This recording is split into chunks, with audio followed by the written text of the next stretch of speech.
Hello everyone, I'm Tina from Client Care Team at CBRE, and this is a Real Talk podcast where we share our unique insights in what matters most in Vietnam commercial real estate market and the world large. On today's episode, I'm delighted to be joined by my friend and colleague Jonathan Flexer, Head of Tenant Representation. What we are here to talk about today is about trends and issues that are transforming our industry and how they impact the bottom line, namely sustainability and ESG in commercial real estate. John, welcome. Thanks, Tina. Happy to be here. So to start, please tell the audience about yourself. Well, I've been with CBRE for almost 6 years now and approaching 4 years in Vietnam, spending time both in Hanoi and in Ho Chi Minh City. As head of the tenant representation team, my role is to support our corporate clients, so ensuring that they get the best business outcome with their real estate portfolios here in Vietnam. On this note, can you tell us a little bit more about the service offering that CBRE provides to our occupied clients? Absolutely. First, it would be useful, I'm sure, to define what we mean by corporate occupier. So in this context, we're referring to any commercial business that's taking space in a building and using it for their business activities, otherwise known as a tenant. So our client list consists largely of global firms. So typically we're talking international banks, financial services companies, life science, education, technology, manufacturing, and sort of generally Fortune 500 companies. Sounds like we cover quite a lot of groups of different sectors and part of our client. So what are the key services we're offering? Indeed, so we're looking at a full suite of occupier services. So it can be the traditional lease acquisition, taking a new lease within a property, lease renewals, relocations, restructures, things like this. But actually also we here at your team focus on providing more of the consultative services. So this is the workplace strategy, change management, and that's where the ESG consultancy kind of fits into that niche as a service we're seeing demand for grow. And John, these days we hear a lot about the phrases ESG, ESG investing, ESG screening. What do you mean by ESG? It's likely that listeners have seen reference to the term ESG in the media, online, and even in company statements. So when we're talking about ESG, we're talking about the environment, social, and governance. Social refers to the positive impact that can be had on society, so I suppose the people side, if you will, while governance refers to the benefits provided by how a company is run, including the internal checks and balances, so to speak.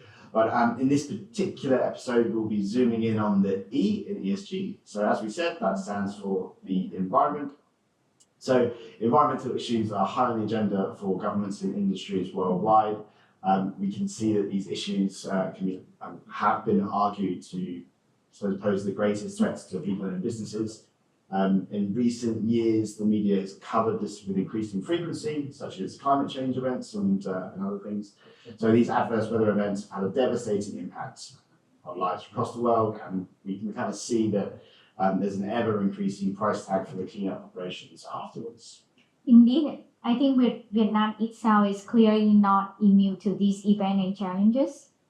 For example, we are seeing that sea level increase and water flows in the Mekong Delta are already causing problems.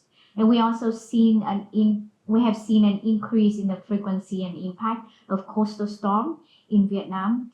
We all have to do our bit to reduce our environmental impact, to safeguard and sustain the environment. Companies around the globe are also shifting the focus on environmental sustainability from talk to action and incorporating ESG principle into their corporate strategy. Seems like this conversation has moved dramatically from a nice to have to essential. So how is this impacting the commercial real estate industry? What do you think? Indeed. So the commercial real estate industry is increasingly recognizing the importance of sustainability and in this ESG, particularly in response to the global trends, research, regulations that we've seen. So according to some of the global international bodies, so the International Energy Agency, some saying 40% of annual global CO2 emissions come from the sector, maybe 27% or so from building operations. And when we add in the infrastructure and construction, we get another 13%. So what we're trying to say is it's a major component of the built environment. Commercial real estate sector really does contribute significantly to the share of greenhouse gas emissions. So with that, so commercial real estate firms are probably uniquely positioned to drive enormous change. We've got an opportunity to really come in and combat climate change through sustainability measures, really advancing that energy transition, helping cities and governments meet their net zero targets. Probably from a more practical matter, really when we're talking about commercial property owners and managers, that E in the ESG really boils down to, I suppose, three things. Probably hitting net zero targets through reduction in energy consumption, or perhaps shifting to or adopting cleaner energy, looking at reducing water usage and sort of responsible disposal and recycling of our waste. Yeah. For our audience, the term net zero that John just mentioned means cutting greenhouse gas emissions to as close to zero as possible. We would like to share that an enterprise to be net zero, it must achieve a balance between the carbon produced and removed by the organization to give it like a zero balance in its emissions. It can do this by two ways. The first way is reducing its emission as much as possible, and another way is offsetting the rest or residual emission through carbon removal scheme, such as tree planting, community projects, or investment in renewable energy. Scientists are telling us that in order to avert the worst impact of climate change and preserve a livable planet, global temperature increase need to be limited to around 1.5 Celsius degree above pre-industrial levels. This is quite a challenge, to say the least. Absolutely. It's already commonplace for companies and countries to commit to net zero targets, kind of as a way to reduce their impact on the environment. Vietnam, interestingly, has already made its own commitment to reaching net zero by 2050 at the recent COP26 just over a year ago. CBRE, in fact, advanced targets, so probably net zero by 2040. And then the majority of our clients have made similar commitments, and they really want to know about their supply chains, but also looking at the real estate sector of that in supporting their net zero strategy. So John, how does this impact what you do? So as significant stakeholders in the built environment, I suppose occupiers are playing really an important part, including ESG strategies in their real estate decisions. Sure. So many of our occupiers are publicly traded companies. They're responsible to their shareholders, and these shareholders, among them institutional investors, have publicly declared their support for ESG criteria. So utilising that and guiding their investment decisions, meaning that occupiers need to really step up their game here. Probably, or definitely, occupiers are also being held up to certain standards, not only by the shareholders, but also by consumers.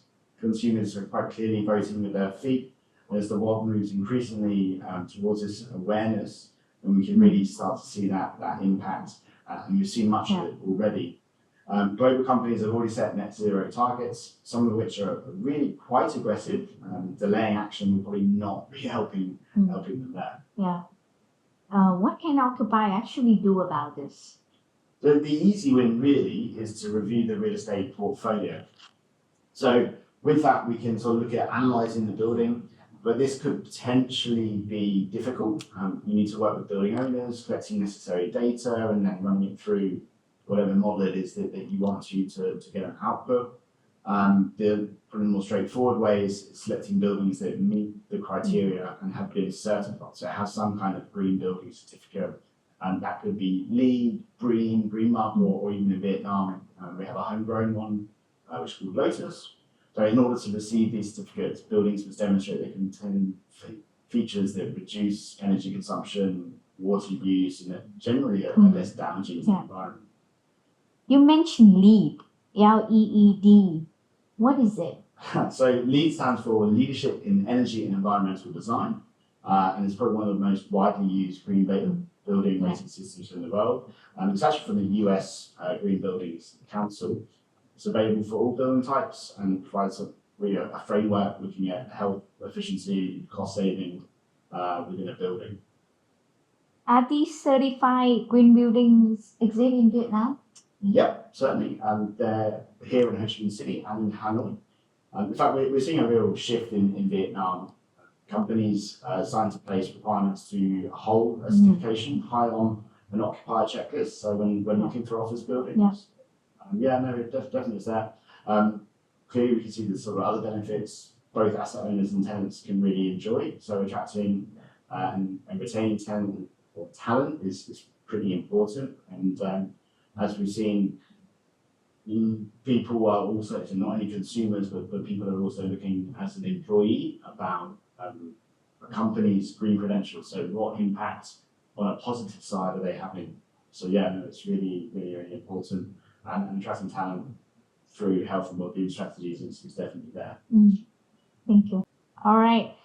We have covered the part for occupiers. So what are the key challenges that you are seeing from a developer side?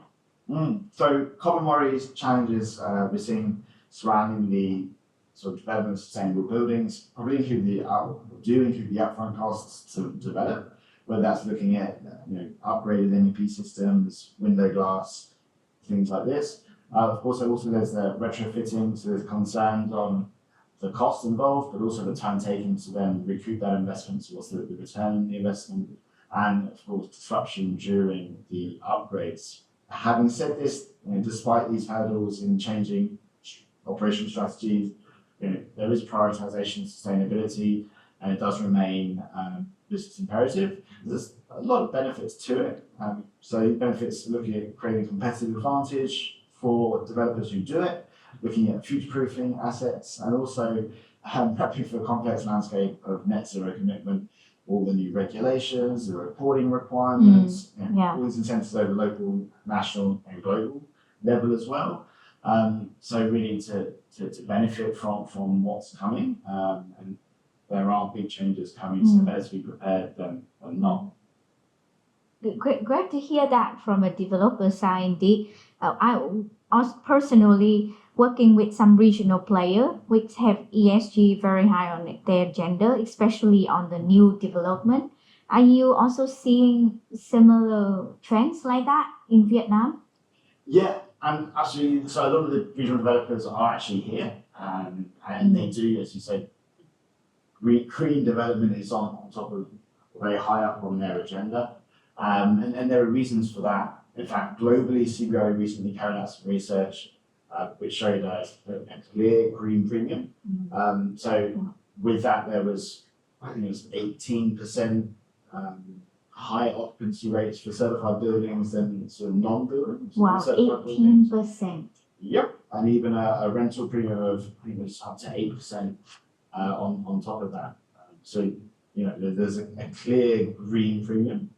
Probably with that, then you also need to look at the brown discount that's probably going to continue. So if you're not retrofitting, you're not upgrading, or if the new projects are not built in these new ways and bearing these principles in mind, then probably you're going to have a bit of a challenge there. So I suppose I'll say there's a clear argument for developers to build green. And landlords to retrofit and upgrade their buildings.